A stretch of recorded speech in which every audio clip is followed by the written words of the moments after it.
El doctor Lenin Pavón realizó el doctorado en ciencias con especialidad en inmunología. Actualmente es jefe del laboratorio del Instituto Nacional de Psiquiatría en México e investigador en ciencias médicas de los Institutos Nacionales de Salud desde programas de posgrado de inmunología de la Universidad Nacional Autónoma de México y del Instituto Politécnico. Ha publicado más de 15 artículos en revistas indexadas y 20 capítulos de libros nacionales e internacionales. Toda su obra ha recibido hasta el momento más de 3.000 citas y tiene un factor H de 27 de acuerdo al sistema Scopus. Ha presentado más de 100 comunicados a congresos nacionales e internacionales e impartido más de 200 conferencias por invitación a nivel nacional e internacional. Autor de 2 libros con un gran impacto en la docencia a nivel nacional, como es el de Inmunología Molecular, Celular y Translacional, que se encuentra en ya casi su 3ª edición, y del libro COVID-19, Virología, Inmunología Clínica y Aproximación Diagnóstica y Terapéutica. Ambos libros publicados por la editorial Wolters Kluwer. Miembro del comité editorial de diferentes revistas nacionales e internacionales, ha participado en la formación de una gran cantidad de estudiantes de doctorado, maestría, especialidad y licenciatura, y es miembro de diferentes sociedades científicas nacionales e internacionales. Ha recibido diferentes reconocimientos a lo largo de su carrera profesional, destacando la presea Lázaro Cárdenas en el año 2001 y el premio Dr. Manuel Camelo en el año 2023. En noviembre del 2020 fue reconocido con la portada del mes de World Journal of Psychiatry y es miembro del Sistema Nacional de Investigadores nivel 3. Sus líneas de investigación se centran en el estudio de las interacciones neuroendocrino-inmunológicas en la depresión mayor, fibromialgia, esclerosis múltiple y estrés. Bueno, muchísimas gracias, Lenin, por aceptar participar en el seminario. El día de hoy nos va a platicar sobre la importancia de la respuesta inflamatoria en la depresión mayor y, bueno, y algo más, de lo cual él mismo nos va a introducir a lo largo de su plática. Muchísimas gracias, Lenin. Te cedo la palabra. Muchísimas gracias por la amable invitación. Quiero agradecer a la doctora Yvonne Rosenstein y a la doctora Salinas por su amable invitación, así como a la Sociedad Mexicana de Inmunología. Espero que estén viendo mi pantalla y que esté ya todo bien. También quiero agradecer su presencia esta tarde y bueno, pues la idea es que platiquemos acerca de las interacciones neuroendocrinoinmunológicas y que subamos la apuesta.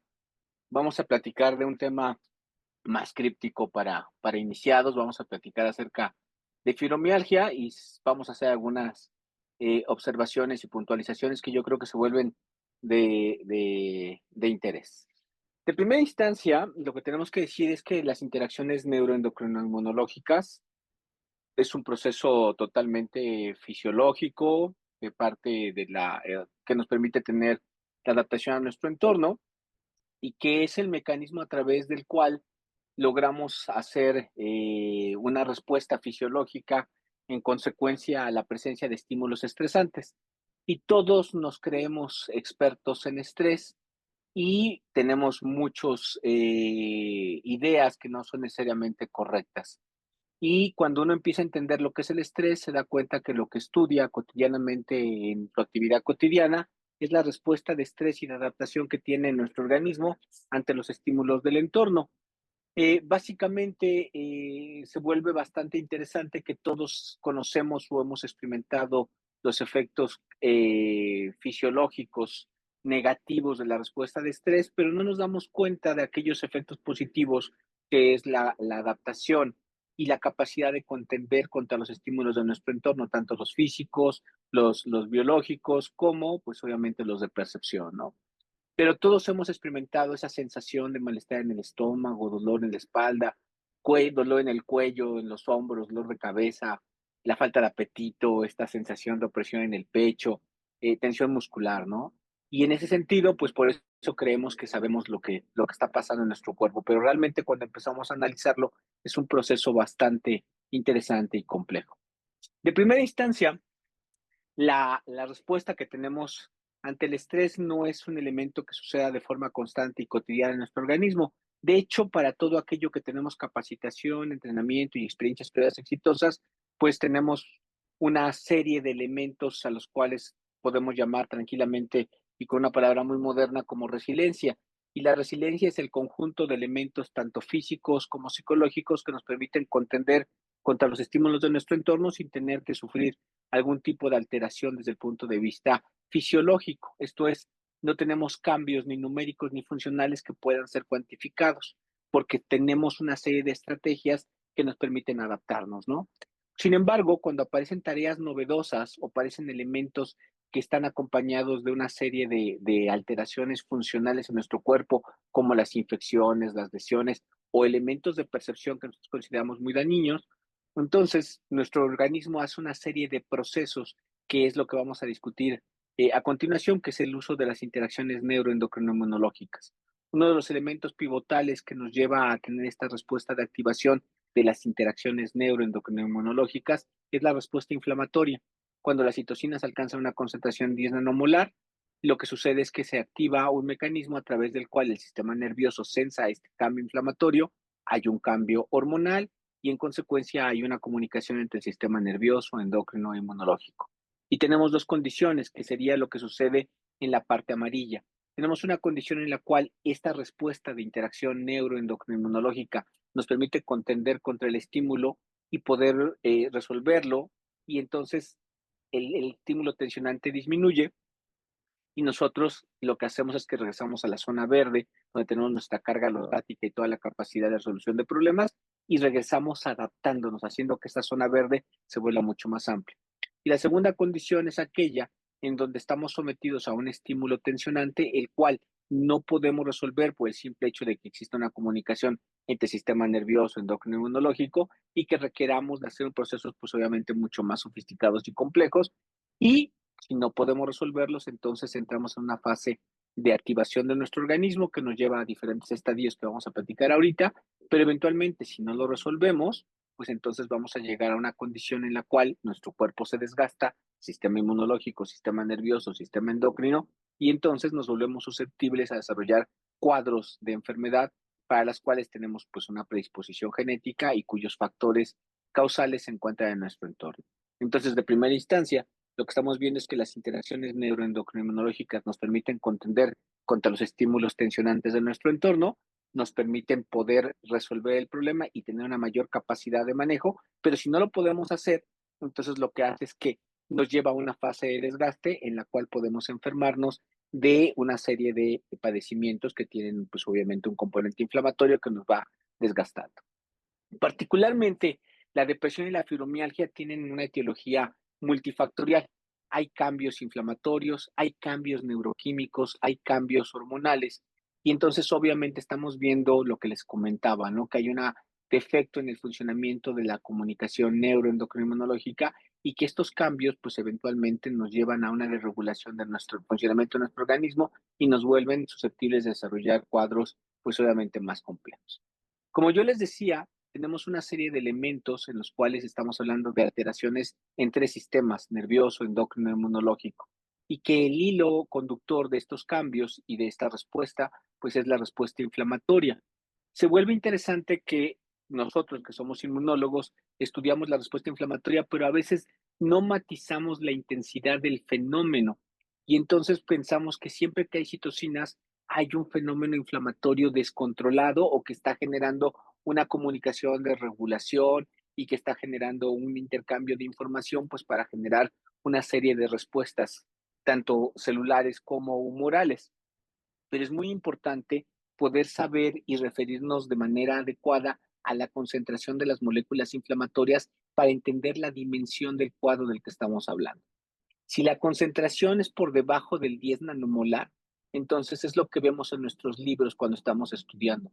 Son fenómenos muy localizados, muy regionales, en los cuales podemos ver tranquilamente la presentación de una serie de células, su funcionamiento, su comunicación, la migración de las mismas, y entonces tenemos todo un fenómeno como el que leemos en nuestros libros. Si la concentración es 10 nanomolar, entonces lo que tenemos que ver adicionalmente al fenómeno que estamos observando de la respuesta celular y humoral es que tenemos que empezar a esperar encontrar cambios de tipo sistémico.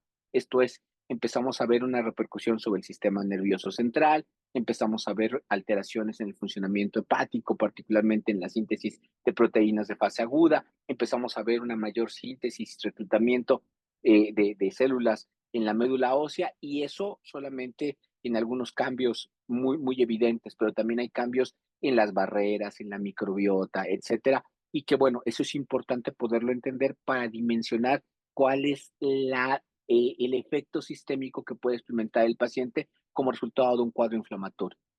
E inclusive, ahora me resulta mucho más fácil después de la pandemia poder explicar los efectos tóxicos que se inducen por la concentración elevada de las citocinas. Todos empezamos a ver durante la pandemia cuadros en los que veíamos una hipercitocinemia que llamaban la tormenta de citocinas, en los cuales el fenómeno se volvía tan importante pues que teníamos una caída de presión, la formación de coágulos, daño multiorgánico, y obviamente esto generaba un compromiso en la funcionalidad del organismo de los pacientes. Y esto pues obviamente nos lleva a dimensionar cuando hablamos de la concentración de citocinas.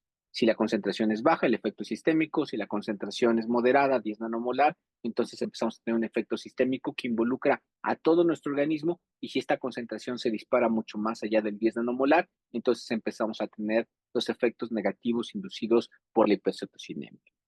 Dentro de los efectos sistémicos, tenemos que destacar aquellos que suceden en el corto y en el largo plazo.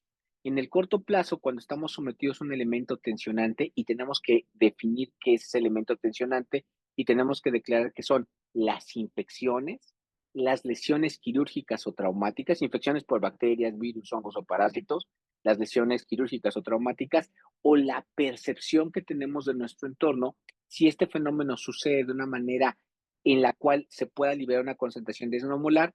Si el fenómeno dura solamente unos cuantos segundos a minutos, decimos que estamos sometidos a un estímulo tensionante de forma aguda. Esto genera la concentración, la liberación de de citocinas, particularmente IL-1, TNF-alfa e interleucina 6. Nosotros sabemos siempre que esa triada está constante. Si alcanza la concentración de nanomolar, es capaz de estimular a los receptores que estos tienen sobre el sistema periférico, sistema nervioso periférico, y van a generar una comunicación hacia el sistema nervioso central. Esta comunicación solamente tarda 4 milisegundos en llegar, y esta va a generar 4 respuestas en el cerebro: una respuesta neuroquímica, una respuesta neuroendocrina y una respuesta neuroquímica, neuroendocrina, neurológica y conductual. Como resultado de ello, pues obviamente hay múltiple liberación de moléculas que van a cambiar la percepción del individuo y su conducta, pero una de ellas es muy importante: la hormona liberadora de corticotrofina. Esta hormona liberadora de corticotrofina lo que va a generar es una producción o una activación del eje hipotálamo, hipófisis adrenales, que va a culminar con la producción de cortisol. Si el estímulo estresante solamente tiene una duración de unos cuantos segundos a minutos, entonces lo que va a suceder es que el estímulo desaparece y la necesidad de estar produciendo moléculas inflamatorias se va a disminuir. El cortisol va a llevar a la disminución de la síntesis de esas moléculas inflamatorias y el E1, TNF-alfa e interleucina 6, y el individuo va a regresar a su condición normal.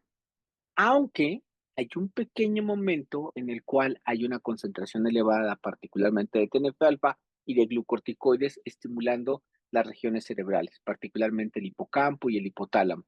Y esto lo que va a generar es un fenómeno en el cual se incrementa, como resultado de esta estimulación tanto de moléculas inflamatorias como de glucorticoides, de una mayor cantidad de receptores, tanto para TNF-alfa como para glucorticoides. Este aumento de receptores para estas moléculas inflamatorias y hormonales como resultado de la respuesta del estrés agudo genera algo que se llama sensibilización central, y hace que nos volvamos mucho más frágiles ante la presencia de nuevos estímulos estresantes, generando una respuesta más intensa ante estímulos de menor tamaño que aquellos que les dieron origen. Y esto nos va fragilizando. Si el estímulo estresante dura por mucho tiempo, los cambios se vuelven importantes. porque empezamos a tener cambios que duran mucho más allá de unos cuantos minutos y empezamos a tener respuestas que pueden durar horas, días, meses o años. Y esto tiene repercusiones en el funcionamiento de nuestro organismo. De nuevo, la respuesta en el caso del estrés crónico sería muy parecido al anterior, pero con ciertos matices. De primera instancia, si el estímulo estresante se establece, infecciones, lesiones o percepción, entonces lo que va a hacer es que se van a elevar citocinas proinflamatorias, CL1, TNF-alfa, interleucina 6. Generan esas cuatro respuestas neuroendocrinas, neuroinmunológicas y conductuales. Y entonces este proceso nos va a llevar a una estimulación de nuevo de CRH que va a activar el eje hipotálamo y adrenales, se produce cortisol, pero ahora el estímulo no se ha ido. Y entonces, al estar presentes, se empieza a generar una mayor cantidad de cortisol para limitar la producción de moléculas inflamatorias, pero como el estímulo estresante está presente, pues la respuesta inflamatoria se empieza a mantener a pesar de los niveles de cortisol. Y este proceso nos lleva necesariamente a establecer un equilibrio, porque nosotros no podemos permanecer permanentemente inflamados. Nosotros sabemos que si algo está permanentemente inflamado, eventualmente va a terminar con una migración leucocitaria, va a comprometer el funcionamiento del órgano y puede llevarnos a la muerte. Entonces es necesario que se establezcan una serie de balances, balances a nivel de moléculas proinflamatorias y antiinflamatorias, a nivel de neurotransmisores proinflamatorios como la serotonina y antiinflamatorios como la dopamina, acetilcolina, norepinefrina, epinefrina, y a nivel, perdón, y a nivel de las hormonas tenemos también un balance entre cortisol y dihidroepiandrosterona. Y esto nos da un mecanismo de resistencia en el cual las personas piensan que cuando están sometidos a estrés trabajan mejor, porque efectivamente el cuerpo responde de una manera de mayor capacidad para poder enfrentar estas tareas, pero lamentablemente el proceso es el gasto energético que nos va llevando, pues obviamente a mantener toda esta comunicación hiperactiva y bajo condiciones de balance. Y lo que empezamos a observar en esa condición es que empieza a verse cambios en el metabolismo de triptofano, particularmente la disminución de la producción de serotonina, y se empieza a incrementar la producción de elementos reactivos oxidantes como las quineurinas, la 3-hidroxiquineurina, que son muy tóxicos para el cerebro, y también empieza a haber cambios en la activación y funcionamiento del metabolismo del glutamato. Todo esto en su conjunto lo que va a generar son daños sobre el sistema nervioso central y esto puede durar meses o años dependiendo de la condición fisiológica de cada uno de los individuos, pero eventualmente la capacidad de funcionamiento de las interacciones neuroendocrino-inmunológicas empieza a limitarse, llevando a un desbalance de la respuesta inmunológica, de las estructuras del sistema nervioso que llevan el control de esta comunicación y obviamente del balance entre hormonas, llevando pues obviamente un proceso de desgaste que nos lleva a lo que veíamos en la diapositiva anterior, hacia la zona roja de la predisposición de la enfermedad, dependiendo del componente genético y ambiental en el cual el individuo esté expuesto. Esto se vuelve importante porque todas las células de nuestro organismo tienen receptores para hormonas, neurotransmisores y citocinas. Y esto se vuelve bien interesante porque significa que las moléculas inflamatorias no solamente están generando una señal que se entiende y funciona sobre el sistema inmunológico, sino que también tiene una repercusión en el funcionamiento de las células del sistema nervioso y de las células glandulares. Y adicionalmente de todos los demás tipos celulares. Cuando nosotros estamos sometidos a un estímulo estresante, lo que va a suceder es que las células de todo nuestro cuerpo tienen que ir adaptándose a los cambios inflamatorios, hormonales y neuroquímicos a los cuales el individuo se ha sometido y los cambios se reflejan en el tipo, concentración y cantidad de proteínas en las cuales el paciente pues obviamente va presentando cambios. Nosotros podemos medir el nivel de funcionalidad de las células y medir el tipo de proteínas que se están expresando y podemos tener, pues obviamente, un proceso a través del cual vamos dándonos cuenta que nuestro cuerpo se va adaptando de manera constante a estos cambios inflamatorios en los cuales está sometido.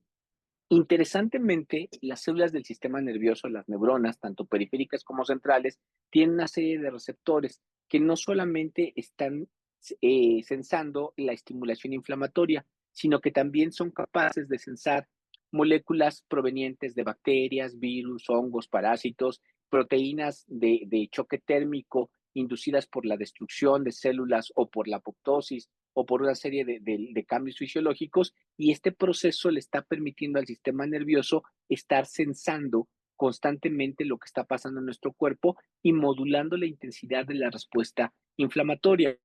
De hecho, como Blalock desde los años 90 dicen que quien realmente controla la intensidad del fenómeno inflamatorio es el sistema nervioso central y que está liberando una serie de productos en los cuales puede modular la intensidad de las moléculas inflamatorias, así como el tipo de células que estén llegando. Esto se logra a través de un mecanismo que se llama el arco antiinflamatorio vagal. La diapositiva que vimos anteriormente, donde veíamos el cerebro, el sistema inmunológico y el sistema endocrino trabajando de forma conjunta, expresaba el funcionamiento de lo que era el eje hipotálamo hipófisis adrenales, que desde los años 70 se ha demostrado que tiene la capacidad de controlar y modular la intensidad del fenómeno inflamatorio. Un, un mecanismo fisiológico similar es el arco antiinflamatorio vagal, que fue descrito en los años 90 en la Universidad de Nueva York por el doctor Tracy. Aquí la parte interesante es que cuando se sensa por parte del sistema vagal cambios sobre las moléculas inflamatorias o sobre la presencia de productos de DAMPs y PAMPs, entonces lo que se genera es una respuesta a través de la cual el sistema vagal sensa la presencia de este tipo de moléculas inflamatorias y PAMPs y DAMPs y genera en respuesta acetilcolina, norepinefrina y epinefrina, modulando la intensidad de la respuesta inflamatoria. Particularmente les pediría que guarden esta información que es muy importante para poder ir discutiendo posteriormente los hallazgos que encontramos. Un modelo de interés que se vuelve bastante interesante para poder hablar de las interacciones neuroendocrinológicas es la fibromialgia. La fibromialgia, fíjense que es una afección crónica y lo interesante es que es no degenerativa, que afecta a los pacientes que lo padecen con la presencia de un fenómeno primordialmente doloroso, que limita la movilidad sobre las articulaciones mayores, particularmente cuello, hombros, codos, muñecas, caderas, rodillas y tobillos. Y pues obviamente este dolor generalizado limita mucho su funcionalidad. Es interesante porque de primera instancia afecta aproximadamente al 5% de la población mundial, dependiendo del país al que lo refiera, particularmente Estados Unidos, España, son países que reportan una mayor incidencia de este cuadro. Las personas que tienen enfermedades reumáticas tienen un mayor riesgo de tener fibromialgia, pero tiene que discriminarse si no es un cuadro de artritis reumatoide o algún fenómeno autoinmune. Y el fenómeno de diagnóstico de la fibromialgia se hace por descarte, de manera tal que se tienen que descartar casi todas las enfermedades reumáticas para decir no, no cumple el criterio diagnóstico de alguna de ellas, por consiguiente el cuadro pues obviamente es fibromialgia.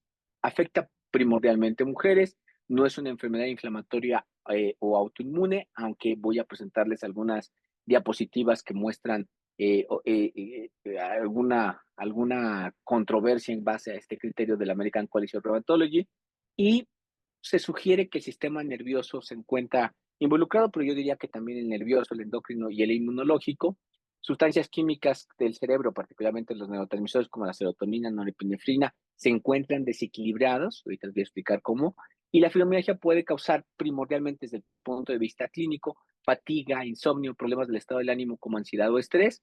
No hay cambios que puedan ser detectados por radiografía ni marcadores biológicos, no se reconoce hasta el momento ninguno de ellos, y en algunos casos los pacientes pueden o no desarrollar una actividad física, pero interesantemente cuando se cambian los fenómenos de condición de tensión, el paciente mejora significativamente.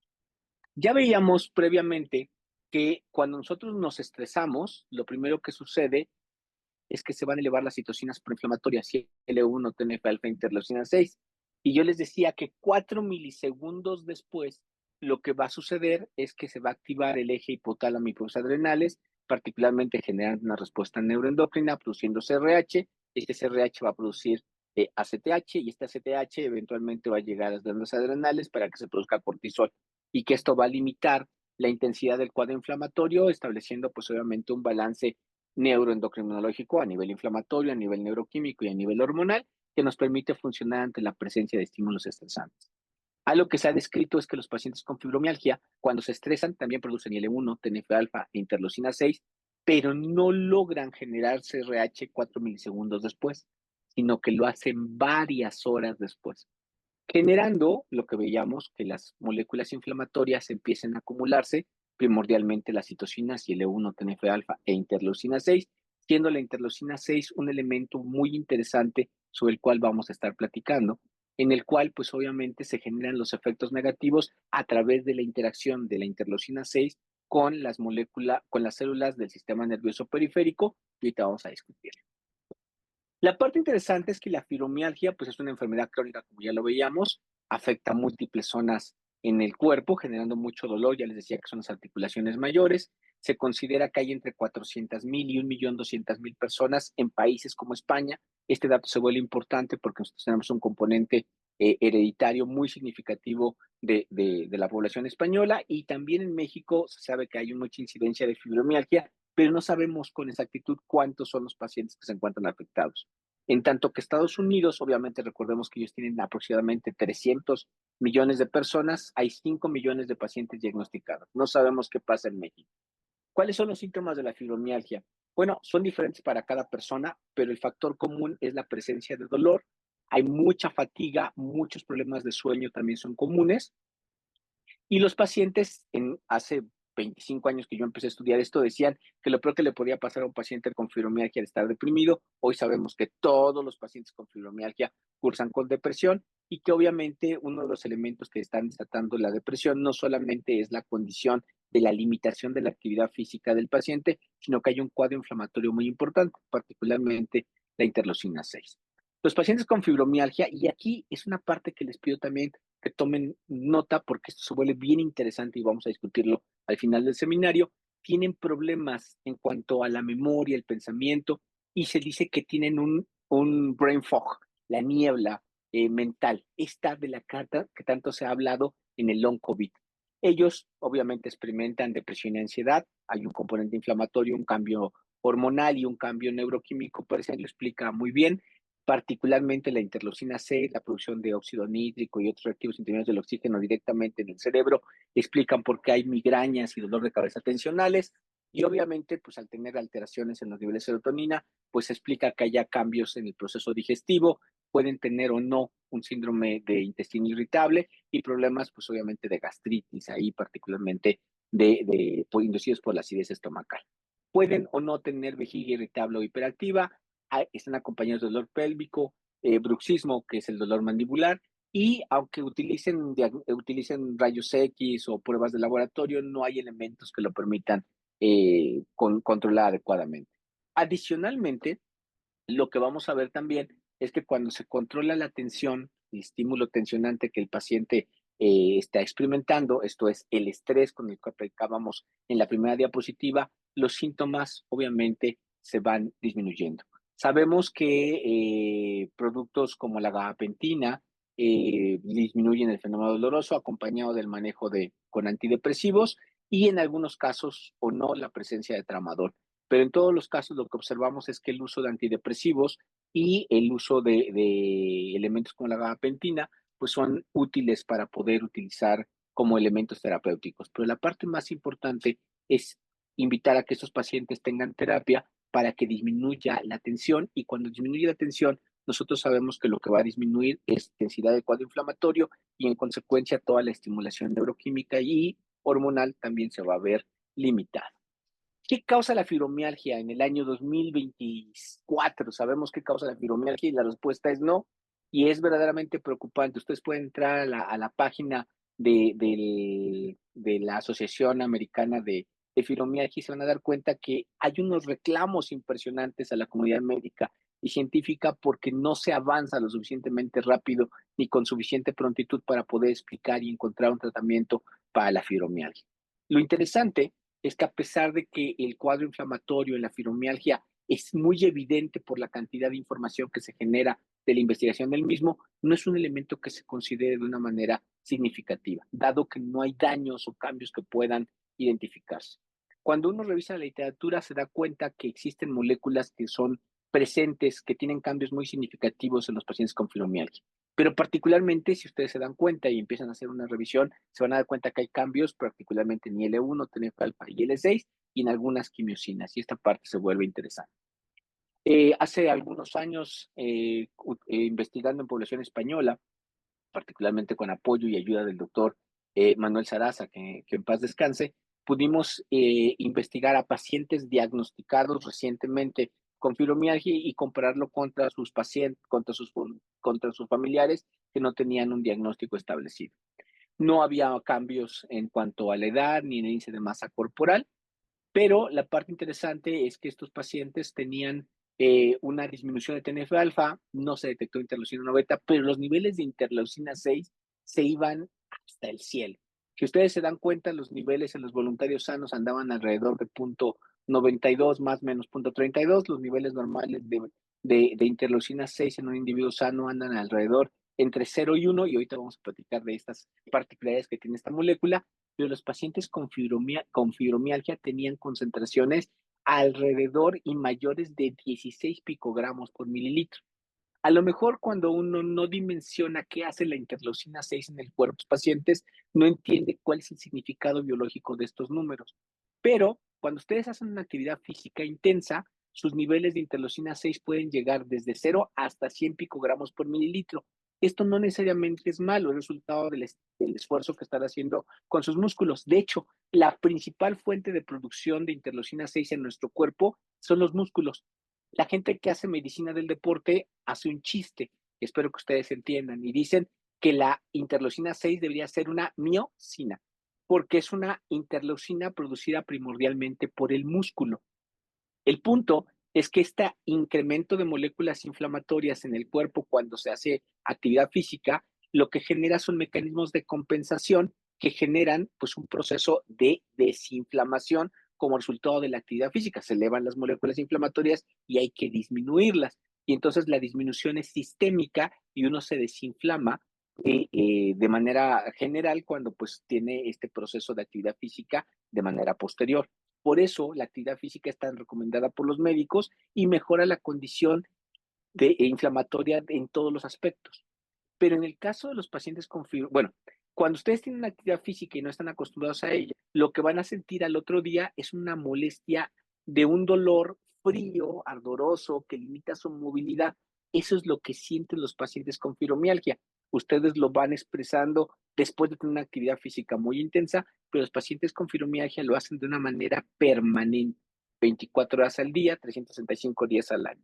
Y este resultado es consecuencia de una hiperactividad que tienen como resultado de un estrés permanente que no pueden controlar porque se acumula la interleucina 6, pero no pueden producir CRH, sino que tarda el proceso para poder producir glucocorticoides y tratar de bloquear la producción de interleucina 6. Cuando la interleucina 6 se acumula en nuestro cuerpo, empieza a estimular al sistema nervioso, ya vimos que alcanza la concentración nanomolar, y entonces empieza a generar dos moléculas importantes. Una que se llama sustancia P y neuroquinina K, que es el equivalente a que si tuviéramos una herida quirúrgica. Si alguno de ustedes ha tenido una herida quirúrgica y ha tenido la curiosidad y el valor de tocarse la herida, sentirá un dolor frío, ardoroso y con una limitación en la movilidad. Esto se vuelve bastante interesante y es compatible con lo que se expresa cuando la concentración de interleucina 6 es demasiado elevada, como la que se encuentra en las heridas quirúrgicas. Otro grupo, en este caso español, que hizo experimentos en Alemania, lo que empieza a encontrar son cambios que son muy significativos para los pacientes con fibromialgia. Ellos encuentran particularmente a la interleucina 8 y a la proteína C reactiva que se encuentra elevada en los pacientes con fibromialgia. De igual forma, los pacientes con fibromialgia tienen disminuida la CRH, tienen disminuida la CTH, pero el cortisol se encuentra elevado. Y esto nos habla de una disfunción entre la comunicación inducida por la respuesta inflamatoria mediada por las citocinas y lo que esperaríamos de ver sobre el funcionamiento del eje hipotálamo y adrenales, a pesar de que el fenómeno pues sea constante en cuanto al incremento de cortisol. Sin embargo, pues obviamente estamos observando los efectos negativos inducidos por el incremento de IL-6, que es particularmente la presencia de dolor. ¿Qué pasa con la noradrenalina y proteína de choque térmico? Lo que encontramos pues, es que los pacientes con fibromialgia también tienen alteraciones en los neurotransmisores y en proteínas de fase aguda. Y cuando vamos a ver cómo está el perfil de esa población que fue evaluada por el grupo del doctor Bote, lo que encontramos, de nuevo, es un incremento muy importante de interleucina 6. Ellos utilizan una escala diferente, pero lo que estamos observando es la misma tendencia, una gran cantidad de interleucina 6 presente y también proteínas como el MPC, el MCP1. ¿Qué pasa con los pacientes cuando empiezan a ser tratados? Los pacientes cuando empiezan a ser tratados, lo que empiezan, ya vimos que el tratamiento es sobre las moléculas, particularmente con gabapentina, antidepresivos y pueden o no usar tramadol, que es el proceso normal y estandarizado para ese tipo de pacientes. Lo que observamos es una disminución de la producción de moléculas inflamatorias, particularmente pues todas las citocinas y otro tipo de moléculas inflamatorias. Nosotros encontramos cuando se prueban 15 pacientes, pero ahora 15 pacientes tratados en el Instituto Nacional de Psiquiatría y se da cuenta de sus controles respectivos aplicando pruebas de FIC, particularmente pruebas de discapacidad BDI, que es el inventario de presión de Beck y el BAI. Lo que nosotros empezamos a ver es que empiezan a tener cambios en las escalas clinimétricas como resultado del tratamiento y también en el perfil de moléculas inflamatorias.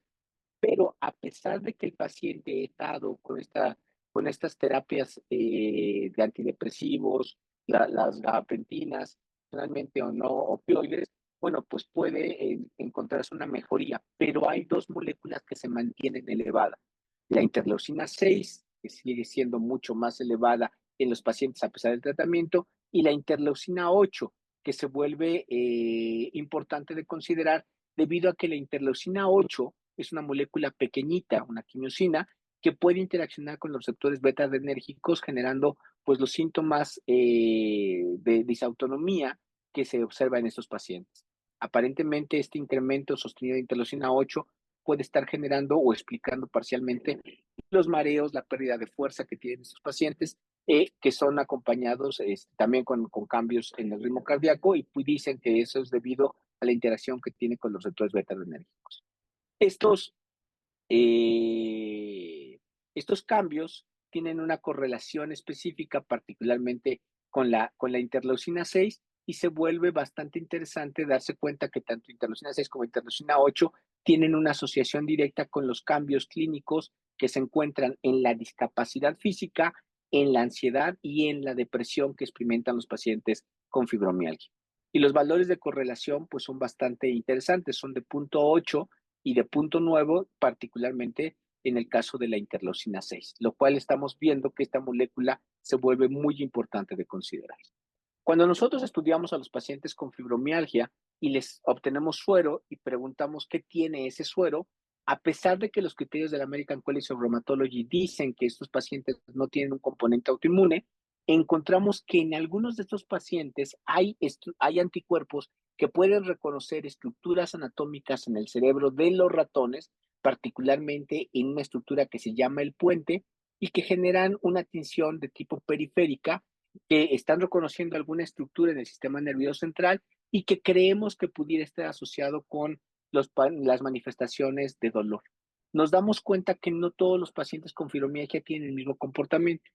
La parte interesante es que cuando nosotros hacemos un análisis proteómico de los pacientes con fibromialgia utilizando una determinación isobárica de las proteínas que tienen presentes, encontramos un cambio bastante interesante. Este cambio isobárico significa que se utilizan una serie de marcadores de peso molecular constante, que nos permiten poder marcar las proteínas provenientes de los pacientes con y sin tratamiento y con los voluntarios sanos, y podemos distinguir de esa manera qué condición clínica tienen los pacientes, y luego vemos los cambios en la concentración de proteína. Se hace un aislamiento, se preparan las concentraciones de proteína y después se hace un análisis de espectrometría de masas. Y el espectrómetro de masas nos dice, dependiendo de quién es el paciente, por el marcaje isobárico que se hizo, qué condiciones peptídicas tienen cambiadas hasta en una proporción de 200. La parte importante es que lo que encontramos es que particularmente hay proteínas de fase aguda en los pacientes con fibromialgia y que están vinculados directamente con alteraciones musculares. Interesantemente, una molécula que tiene un cambio que se vuelve aparentemente como muy prometedora son proteínas de tipo mitocondrial, y que esto aparentemente empieza a explicar que la fibromialgia no es una enfermedad convencional, sino que existen adicionalmente a los cambios en la respuesta inflamatoria también cambios en el funcionamiento mitocondrial que pudieran explicar estos cambios de la condición energética que tiene el paciente y que obviamente van explicando y profundizando el conocimiento que tenemos sobre la depresión. Pero obviamente trabajar con pacientes con fibromialgia tiene muchas complicaciones. Y ahorita se van a dar cuenta de la importancia que tiene el manejo de las interacciones en modelos que obviamente tienen pues una repercusión muy significativa. Un modelo que a mí particularmente durante mucho tiempo me generó mucho interés es el modelo de la brucelosis que maneja la doctora Marta Moreno Lafón y particularmente en colaboración con la doctora Marta Moreno Lafón y el doctor Rubén López Santiago, hicimos una propuesta para generar un programa de posgrado para José Luis Maldonado, que aparece ahí en la primera foto, y estudiamos a la brucelosis, pero no desde el punto de vista de la infección, sino desde el punto de vista de los cambios neuroinmunoendocrinos que induce esta bacteria, porque tiene un interés particular. La brucelosis tiene la parte interesante de que la Organización Mundial de la Salud reconoce que es un modelo para poder estudiar las condiciones de fibromialgia, pero adicionalmente tenemos un plus. También sirve para poder estudiar un fenómeno de long COVID. Entonces, obviamente, empezamos a ver que existen una serie de elementos que son compartidos en el long COVID, en la fibromialgia y en la brucelosis. Y por eso es que esta enfermedad se vuelve, o este modelo murino de brucelosis se vuelve un elemento muy interesante para poder conocer las causas de estas tres enfermedades, ¿no? La brucelosis, la fibromialgia como tal y el long COVID. La brucelosis, para aquellos que no estén familiarizados con ella, es una enfermedad que es cosmopolita, particularmente genera síntomas en la fase aguda, como la gripe, pero en la fase crónica genera fiebre, debilidad, malestar, emaciación en los pacientes, y eso se debe a que la bacteria no puede ser removida y constantemente está generando un estímulo antigénico en el cual el individuo está generando, pues obviamente, un fenómeno inflamatorio reiterado y recurrente, y que pues obviamente va generando este tipo de cambios que vemos a nivel inflamatorio, a nivel neuroquímico, a nivel hormonal y obviamente en la conducta del ratoncito. La brucelosis fue descrita desde hace muchísimo tiempo, pero la persona que es capaz de aislar a este elemento, a esta bacteria que no puede ser fácilmente cultivable, es el general Sir Davis Bruce, por allá de 1887, en la isla de Malta, y esta parte se vuelve interesante porque obviamente es el primero que demuestra que esta enfermedad tiene una causa inducida por una bacteria. La brucelosis puede ser causada por diferentes tipos de brucela y básicamente por fomites que van suelo, estiércol, polvo, leche, fluidos y secreciones, lanas, aguas que beben los animales, etcétera, y pues obviamente se vuelve interesante.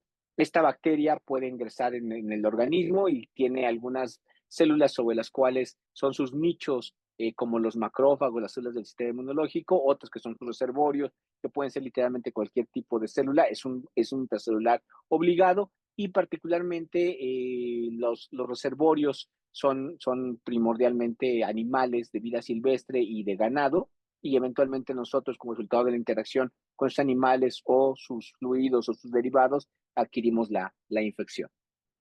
Las personas con brucelosis pueden presentar fiebre, sudores, dolor de cabeza, dolor de espalda y debilidad física.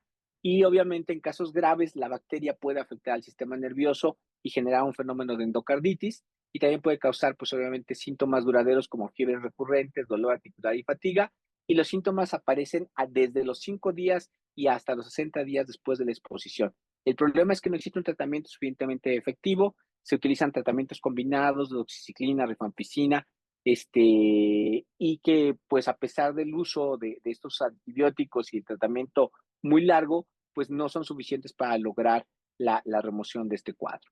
Interesantemente, la brucelosis ha adquirido relevancia porque ahora son los cazadores ricos provenientes de países desarrollados que van a cazar animales salvajes, primordialmente en el caso de Australia, se documenta un incremento de brucelosis en aquellos que van a comerse, bueno, van a cazar y posteriormente comer jabalís, saben matar al jabalí de manera eficiente, no saben cocinarlo y terminan comiendo carne cruda y entonces obviamente se infectan y esto pues hace que pacientes de un alto nivel económico tengan ese tipo de padecimientos y obviamente esto ha reactivado la investigación en ese tipo de enfermedades.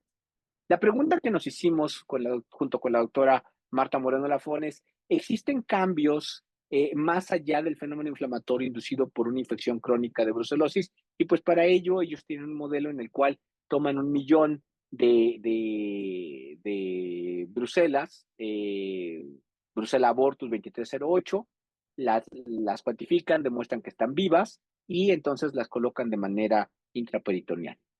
La parte interesante es que nosotros monitoreamos este tipo de modelos durante 28 días y encontramos que hay cambios entre la respuesta aguda que se puede detectar a los 14 días versus la que se detecta a los 28 días. Y lo que observamos, pues, es que hay un incremento de las alteraciones de coordinadoras y motoras, esto es, el individuo tiene cambios en la condición de balance y equilibrio, como lo que se ve en el paciente con fibromialgia que tiene esta condición de cambios disautonómicos, hay pérdida en la fuerza física, hay fenómenos de ansiedad que podemos observar por las pruebas de campo abierto y hay una instalación de depresión, lo cual observamos en las pruebas de suspensión de cola y de nado forzado. A los 28 días, aunque algunos síntomas se mantienen, las condiciones pueden mejorar, esto es, el individuo se empieza a volver un tanto tolerante a la presencia de esta sintomatología. Hay un componente inflamatorio bastante interesante en la fase aguda. Vemos que hay un incremento de TNF-alfa e interleucina 6, hay un incremento de interferón gamma y una disminución de interleucina 10. Hacia la semana, hacia los 21 días, el individuo empieza a tener otro tipo de conductas. El TNF-alfa disminuye, también la interleucina 6, pero se incrementa la interleucina 12 y la interleucina 10. Particularmente, este incremento de interleucina 10, acompañada con esta disminución de interferón gamma, nos habla de que la infección ha entrado en una fase de cronicidad que pues obviamente va acompañada de una serie de cambios. Lo interesante es que cuando nosotros estudiamos diferentes regiones anatómicas del cerebro, buscamos las frontales, la corteza, hipocampo, hipotálamo, nos damos cuenta que en cada región encontramos cambios neuroquímicos diferentes. Aquí, simplemente por simplicidad, para poder explicarlo en el seminario, lo que encontramos es que hay cambios en dopamina, norepinefrina y serotonina, pero la parte interesante es lo que observamos en la serotonina. Les decía que los cambios de aumento de ansiedad y la presencia de síntomas como los de la depresión se observan y que van acompañados hacia el día 14, se van acompañados de esta disminución de serotonina. Y después vimos que los sintomatología se va volviendo menos intensa y eso se debe a que la serotonina de forma normal empieza a incrementarse porque la respuesta inflamatoria también está disminuyendo y esto permite que el metabolismo del triptófano sea mucho más saludable y haya más serotonina disponible. De manera tal que de primera instancia lo que caracterizamos es que había cambios a nivel de citocinas, neurotransmisores y conducta en los animalitos dependiendo de si se encontraba en una fase aguda de infección o si se encontraba en una fase crónica. Exactamente igual como lo que sucede en los pacientes que reciben esta infección. Y luego hay un medicamento que se utiliza primordialmente en los pacientes con fibromialgia.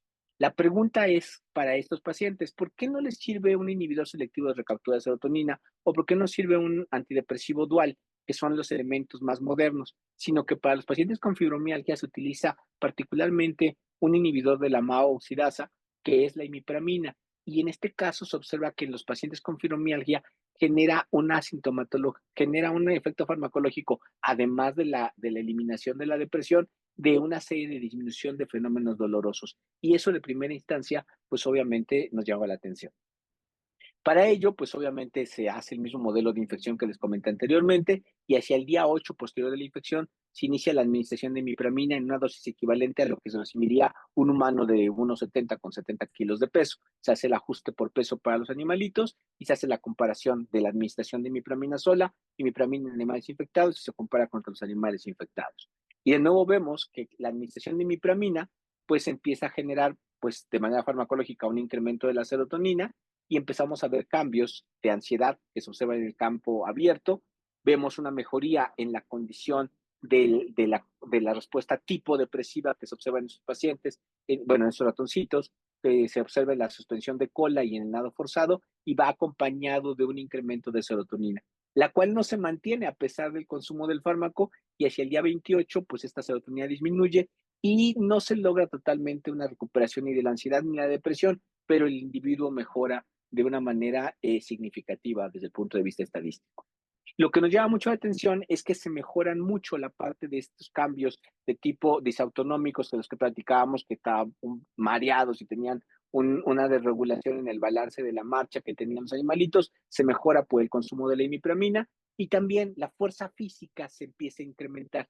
Y esto de primera instancia nos empieza a llamar la atención porque no entendemos o no se entiende de primera instancia que sea un efecto inducido per se por la imipramina, cuya función es limitar o favorecer el incremento de la serotonina, limitar las alteraciones y permitir el incremento de serotonina. Entonces, lo que empezamos a ver es un cambio sistémico a nivel nervioso, a nivel endocrino y a nivel inmunológico conductual desde el punto de vista del consumo de la limipramina. Y la parte interesante es que la interleucina 6 hacia el día 28 ya se encuentra muy disminuida y hacia el día 14 es mucho menor que la que se observa en los animales infectados. Hasta donde sabemos, la imipramina no tiene la capacidad para modular la actividad de la interleucina 6. Y adicionalmente, el consumo de imipramina lo que va a hacer es que va a permitir que macrófagos y células dendríticas se incrementen, pero se incrementan de forma diferenciada. Lo hacen unos al día 14 y otros hacia el día 28. Y la parte interesante es preguntarnos, bueno, y adicionalmente este incremento de molécula, de células de macrófagos y células dendríticas va acompañado de una disminución de varios logaritmos de la cuenta de unidades formadoras de colonia de brucelosis. ¿Por qué hace todo esto la imipramina? Bueno, de primera instancia, porque la imipramina tiene una estructura anillada que los expertos dicen que es similar a la del cortisol y, perdón, a la del colesterol. Y esta parte se vuelve bastante interesante porque entonces resulta ser que tenemos que explicarnos qué es lo que hace la imipramina.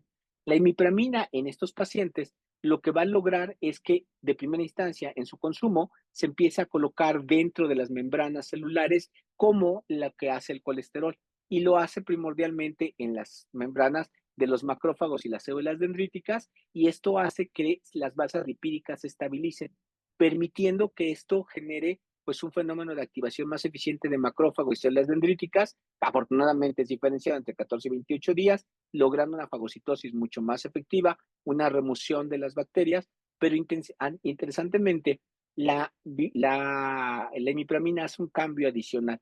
Esta imipramina bloquea un factor de virulencia que es el VIR-B4 y de esa manera impide que la brucela pueda entrar al citoplasma de las células y permitiendo que estén más tiempo en el espacio extracelular, volviéndose blanco de las células fagocíticas y adicionalmente hace una cosa más, inhibe el tráfico vesicular de la célula, del retículo endoplásmico hacia la membrana, limitando la liberación de proteínas de exportación, entre ellas las moléculas inflamatorias. Por eso es que estamos observando una mejoría en la condición de las moléculas inflamatorias, particularmente de la interleucina 6, y esta interleucina 6 al disminuir, seguramente también sucede con la interleucina 8, la interleucina 6 al disminuir permite que exista un mejor desempeño desde el punto de vista físico porque el ratoncito ya no está experimentando el fenómeno doloroso. Y acompañado esto de un incremento de serotonina, hace que el animal infectado tenga una mejoría en la condición clínica. Y esto es lo que observamos cuando vemos la comparación de los efectos de la administración de imipramina hacia los entre 14 y 28 días. Interesantemente, la imipramina tiene un efecto mucho más intenso en los tiempos cortos comparados contra los tiempos crónicos, pero a pesar de ello, mejora la condición clínica del individuo, a pesar, pues obviamente, de que sigue siendo infectado, no ha sido tratado, pues obviamente con antibióticos. Y obviamente la cereza en el pastel, pues es esta importante disminución en la cantidad de UFCs en el vaso. Para que vayamos cumpliendo con los tiempos, pues la parte interesante es que la imipramina tiene muchas más funciones que el simple hecho de la producción de serotonina y que está mejorando la condición de interleucina 6. Los tiempos cortos de administración de este inhibidor de la mausidasa tiene un efecto virtuoso porque favorece la activación y funcionalidad de las células fagocíticas y limita la producción de interleucina 6, siendo la interleucina 6 una de las moléculas más interesantes para poder explicar lo que sucede en el long COVID, en la fibromialgia y en la brucelosis. Pues de mi parte es todo y yo espero que este viajecito super express por los cambios neuroendocrinológicos nos hayan permitido ver qué tan importante es la respuesta inflamatoria y el estudio del efecto que esta tiene sobre el sistema nervioso y el sistema endocrino y la importancia que tiene poder aprovechar los efectos terapéuticos del conocimiento de esta interacción tan compleja. Quiero agradecer al doctor Gilberto Pérez Sánchez y a mi amigo, el doctor Luis Enrique Bester Villanueva, todos los años de esfuerzo con los que hemos trabajado continuamente en el laboratorio que encabezo en el Instituto Nacional de Psiquiatría. Su esfuerzo cotidiano es el que nos permite cubrir los experimentos, hacer las publicaciones y obviamente la formación de los alumnos. Quiero reconocerlo públicamente y les agradezco mucho su colaboración y apoyo.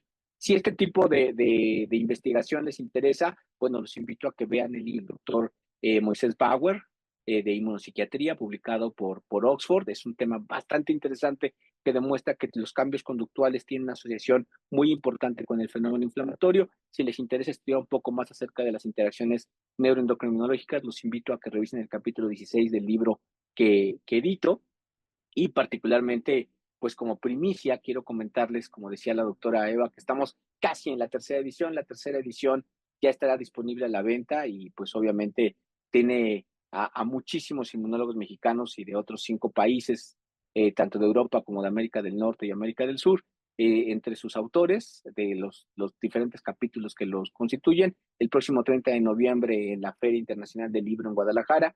Y bueno, pues espero que todos ustedes sean lectores y opinadores de esta obra. Pues muchísimas gracias, Eva. Yo quedo a disposición de ustedes si es que hubiese preguntas y tiempo para tales. Muchísimas gracias, Lenin. Muchísima información y muy interesante todo lo que nos has platicado.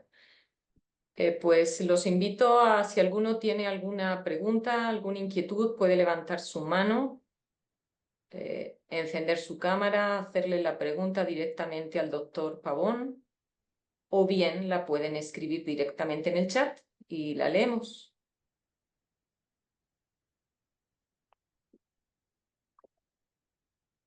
A ver, aquí hay una manita. Luis Donis, por favor, no sé si gustes encender tu cámara. Sí, sí, claro. ¿Qué tal? Muy buenas tardes, doctor. Extraordinaria relación que hace con todos estos sistemas. Me queda ahí una duda respecto a la interacción que tiene o la relación que tiene, por ejemplo, las citocinas y estos estados de ánimo, alteraciones, mejor dicho, a nivel nervioso. ¿Tienen ustedes, además, o clasificado, por ejemplo, el aumento de cierta citocina con alguna característica en particular? Es decir, podemos asociar que TNF-alfa pues está elevado en artritis reumatoide, interleucina 6 en COVID o en este trabajo brucelosis, interleucina 1 influenza. ¿Hay alguna característica que digan, bueno, cuando está esta tenemos este efecto, cuando está esta otra se ve este otro efecto? Irlas clasificando, asociando, ¿lo han visto? Sí, usted puede revisar este libro que le comento de inmunopsiquiatría, que hace una compilación bastante interesante, en donde se van observando una serie de cambios. Pero, por ejemplo, le puedo comentar algo que es muy impactante. En el caso del interferón alfa, el interferón alfa está descrito desde los años 80, que tiene la capacidad de bloqueo del funcionamiento del sistema serotoninérgico.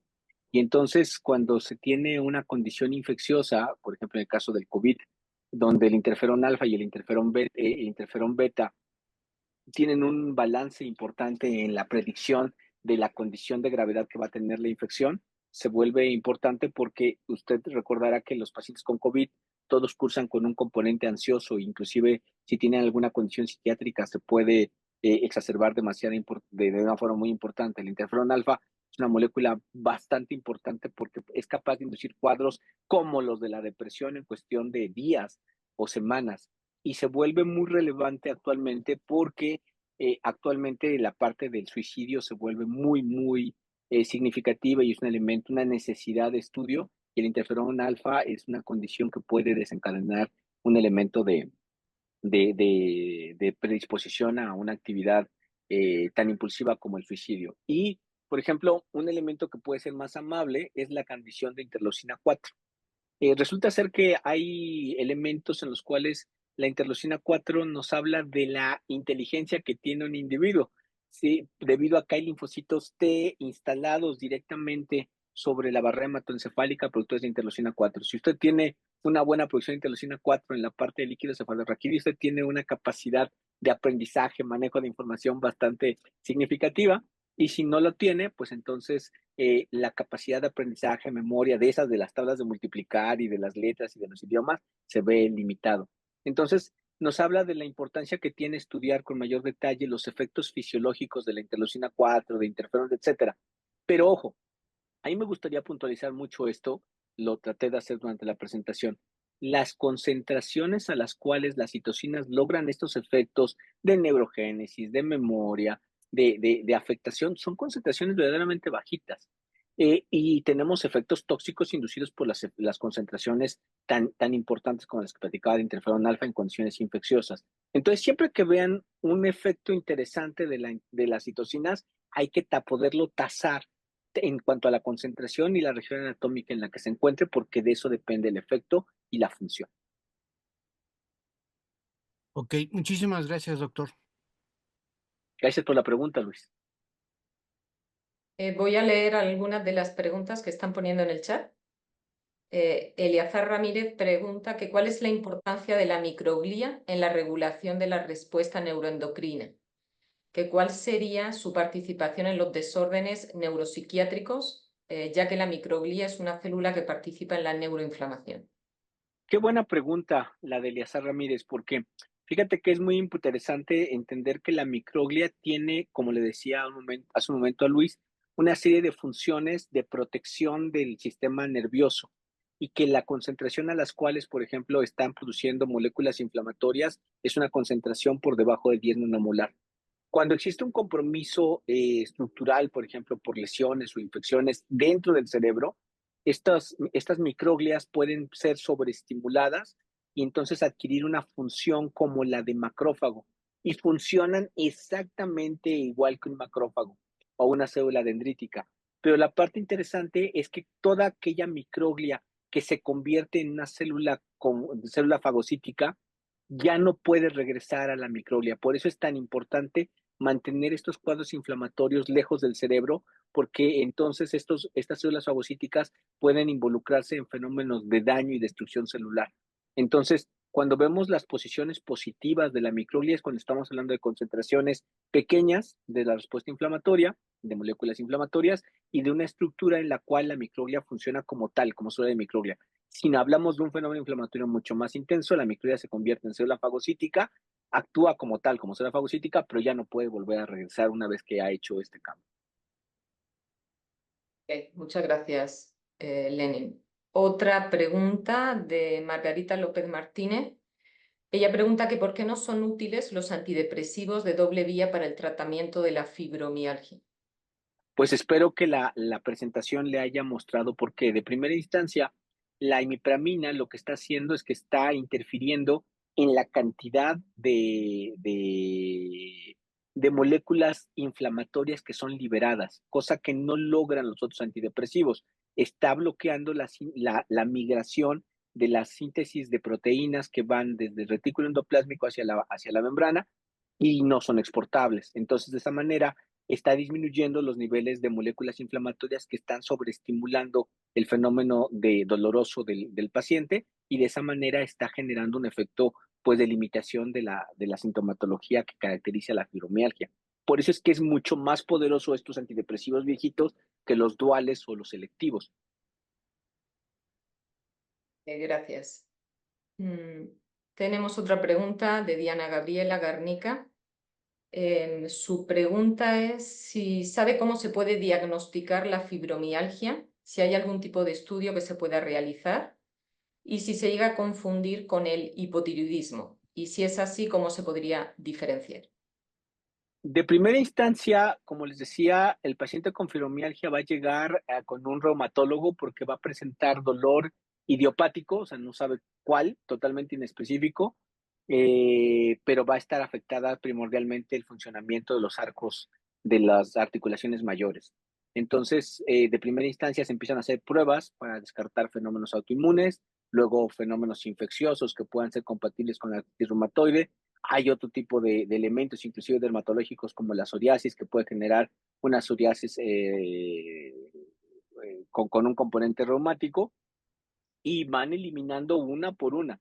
El diagnóstico de fibromialgia es tan complicado que puede tardar hasta 5 o 6 años para lograrse, y cuando se descarta todas las presencias de elementos autoinmunes o infecciosos que puedan ser compatibles con un cuadro reumático, pues entonces el reumatólogo dice ya, el paciente tiene un diagnóstico de fibromialgia. Y cosa interesante, quien trata la fibromialgia es el psiquiatra. Ya el reumatólogo lo deriva después de que descartó todo, y el psiquiatra siente la libertad de que puede tratarla porque ya no existe un cuadro autoinmune o infeccioso que está explicando la sintomatología.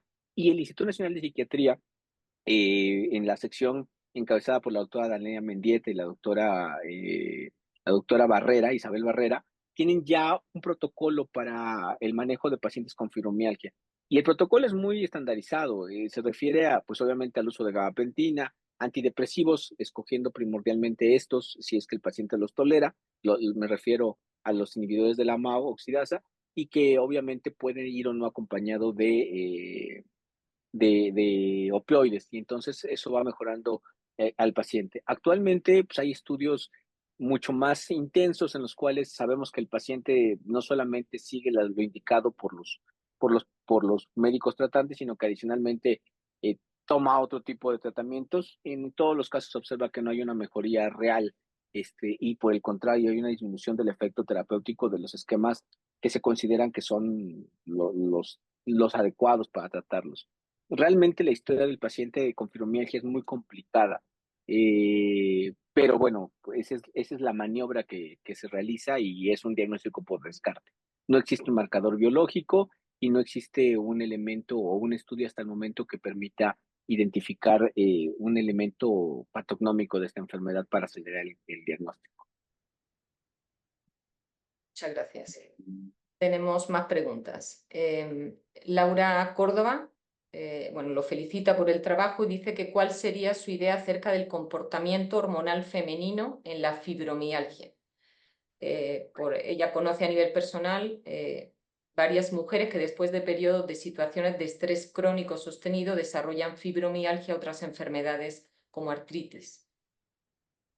Eh, Es interesante que exista, pues obviamente, una predisposición primordialmente en las mujeres para desarrollar este cuadro clínico. Hay un componente hormonal importante, pero que no es el agente causal. Vamos, no sabemos cuál es la causa primordial, pero particularmente le comentaba en algunas de las diapositivas que nosotros, cuando nos estresamos de manera normal, lo que sucede es que generamos una respuesta neuroendocrina en consecuencia a los cambios inflamatorios periféricos. Y esta respuesta neuroendocrina nos lleva a la liberación rápida, casi inmediata de CRH. El punto es que los pacientes con fibromialgia no lo logran. Entonces, seguramente tienen afectadas otras rutas, pero básicamente lo que se considera que es el cuadro que explica el fenómeno de fibromialgia es esta disminución en la producción de CRH. Lamentablemente, la mayor parte de los cuadros se presentan en mujeres, pero no necesariamente en mayores de 40 años, que tendría que ir acompañados con cambios secundarios a la menopausia, sino que se presentan desde la adolescencia temprana, y en algunos casos, cuando suceden de los 40 años, van acompañados de cambios, como bien lo decía la pregunta, de estímulos inflamatorios, particularmente fenómenos infecciosos o fenómenos quirúrgicos. Y eso explica que hay un componente inflamatorio detonador. Viviana Patricia Ruiz, bueno, lo saluda y dice que su pregunta tiene que ver con las diferencias en la inflamación a nivel del puente en ratones. Dice, en el caso de los humanos, las conexiones a este nivel son mayores en el sexo femenino y me parece que también es una enfermedad que se presenta usualmente en mujeres. ¿Han podido discriminar por sexo estos hallazgos? No, no es una generalidad. Ese estudio básicamente hace un comentario diciendo que, a pesar de todo el manejo diagnóstico que se realiza para llegar a los elementos de fibromialgia, puede ser que algunos se estén filtrando, y que eso obviamente pues limita el pronóstico y la recuperación de los mismos, y que pues obviamente estamos metiendo otras cosas en el cajón de fibromialgia, y que seguramente hay que ser mucho más estricto en los cuidados diagnósticos que existen. Y la parte interesante es que son anticuerpos antiestructuras del puente, pero no sabemos qué proteína es con exactitud. Muchas gracias. Y tenemos una última pregunta, dice María Laura Ventura, que en caso de no abatir la inflamación, si la interleucina 1 y la interleucina 8 pudieran generar enfermedades autoinmunes como Guillain-Barré. No, la interleucina 6 y la interleucina 8 son elementos que se encuentran elevados en esta enfermedad, pero no es la única.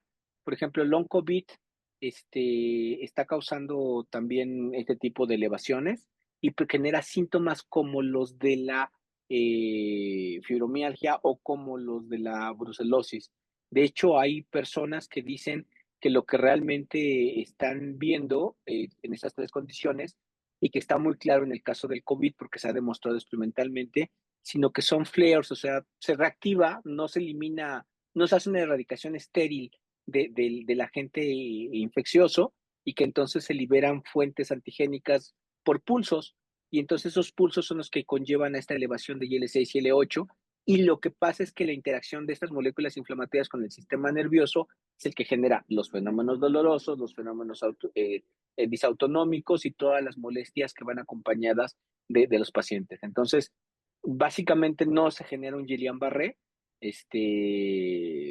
Entiendo la intención de la pregunta, pero no es compatible con lo que se observa, que el Guillain-Barré genera compromisos motores, particularmente en extremidades, brazos o piernas, y se vuelve mortal cuando se compromete el funcionamiento de los músculos del pecho por los fenómenos de respiración. Pero bueno, ahí nos queda muy claro que es fenómenos en pacientes que tienen un compromiso inmunológico que no logran tratar adecuadamente a Yeyuni, se me fue el género. Pero bueno, entiendo la intención, pero no es el caso. Muy bien, muchas gracias, Lenin. Yo tengo una pregunta. ¿Hay algún estudio donde se haya abordado la posibilidad del uso de anticuerpos, inmunoterapia con anticuerpos anti-IL-6 para Claro, tratar estos pacientes? en el caso de long COVID se observa que sí, pero básicamente el cambio es transitorio porque la producción, lo interesante sería limitar la causa de la producción excesiva de interleucina 6 y interleucina 8. Y se logra o sea, si tú metes la terapia biológica, mejoras el cuadro, eso es cierto. Pero la parte interesante es que pues, cuando se pierde el efecto del anticuerpo, dada la cantidad de interleucina 6, pues el cuadro se vuelve a restablecer. No puedes estarle dando terapia biológica permanentemente al paciente. Entonces, lo que sabemos es que cuando se disminuye la ansiedad y todo el esquema de estrés que vive el paciente, pues el cuadro se mejora. Por eso es que los pacientes con fibromialgia se les dan terapias ocupacionales, terapias de relajación dirigida y consciente para que logren disminuir esta tensión. Al disminuir la tensión, disminuyen las moléculas inflamatorias y el cuadro en general mejora. Entonces hay nos habla de la enorme complejidad que tiene este cuadro y lo ideal sería saber qué es el causante de interleucina 6 porque es constante de manera sostenida. Ok, muy bien. Pues según yo ya no tenemos más preguntas en el chat. Nadie con la mano alzada. ¿No? Bueno, pues no me queda más que agradecerte de nuevo, Lenin, por tu participación, por tu tiempo, por tu entusiasta explicación de todos tus resultados. Y bueno, pues agradecer también a todas las personas que se han conectado al seminario